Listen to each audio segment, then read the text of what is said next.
What's up, everybody? Dan here, your boy. This is your boy Vitamin D coming at you with another video. Should be number 73. I actually just uploaded one. But later on, I've done this twice. If I upload a video and later on I go, that wasn't such a good video, I can do better. Then I'll go back and I'll delete it before it even reaches you, and I'll re-record with a different video. So that's what I'm doing today. I'm going to talk about indoctrination and censorship in a different video in the future when I have more time to gather my thoughts. But today we're going to talk about another common issue I see with a lot of people and their arguments. It helps people get to the quickest path to dismissal, which is something I've talked about in another video. I talk about it all the time, actually. The people take the quickest path to dismissal so they don't have to deal with your argument. They don't have to think. And they automatically win. They automatically win because first of all, people are too... That's the goal from the outset. Everyone wants to win. They want to get a win for their team and for themselves. And I call this a game of fools. Anyway, today we are going to talk about the presumption of malice. Okay? I will post another video of this because I need to make a diagram, but I made a diagram once called the misattribution triad, or the misinformation triad, it could be also called. But basically it gives the three reasons people are commonly misrepresented online, in the media, etc., etc., etc. So one is ignorance, which when somebody says something about you and they don't realize that they're wrong, right? That's ignorance.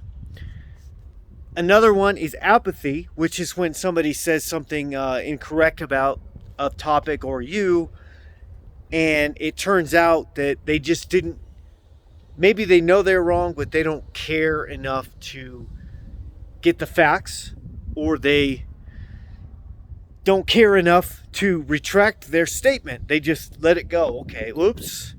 Like this happens a lot online. You'll see somebody make a post, like on Facebook or Twitter or Instagram, when they make a post, and if you go into the comments and you say, hey, actually this didn't happen, here's some more information about it, and rather than deleting the post and go, oh, you know what, I was wrong about that, or put a little note in the thing, say, hey, I was wrong about this, but I'm leaving it up so that you can go read the comments and stuff. So when you don't do that, that's just apathy. You're lazy. You just don't feel like it. You can't be bothered. And the third way that people are often maligned on the internet, or misinformed and all this good stuff, is malice. Okay, malice is when somebody does something intentionally to hurt you, to harm you. They're malicious about it. They know they're doing it, and they're doing it on purpose. So why is this a problem? And this could be a lie, right? In the misattribution triangle, or whatever, the triad, it's really talking about why people misattribute things that you say, or why the three reasons why they get your claims wrong, if you will. Like, say you wrote an article and they totally misrepresent what you said. It happens to Jordan Peterson a lot. It happens to Joe Rogan a lot. It happens to everybody who ever states an opinion on the internet. It happens to them all the time. But what I'm talking about is not when people purposely malign you. What I'm talking about is when we presume that others are malicious from the start. It's an assumption of malice. And basically what that means is when somebody says something, somebody posts something, somebody makes a video, or anything, if you just hear about something, somebody did this, and we have this habit of thinking immediately they're doing it maliciously. Those people have to be evil. Republicans do this thing, well, they must be evil.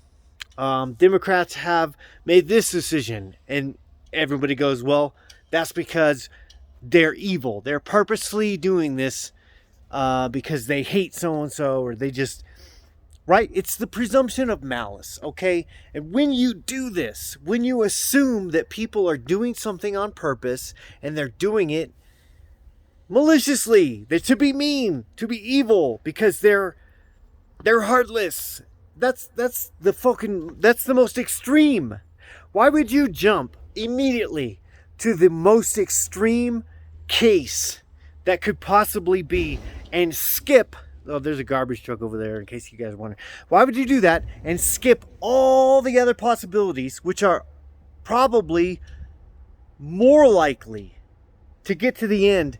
And I'll tell you why people do this. It's because in that case, you're justified in dismissing them. You're justified in saying, oh, I don't have to listen to those people because they're evil. I'm allowed to be mad at them because they're evil. Okay? I'm not wrong. Because if they're the most extreme evil case, you're not wrong to be mad about it. You're not wrong to stand against them. You're a warrior versus those people. So that's why people do, they jump to the malice conclusion from the start. And I think that's a mistake. And I think that you should catch yourself when you do it. It's called the presumption of malice. And it's no different than another logical fallacy that we talk about is fighting the phantom.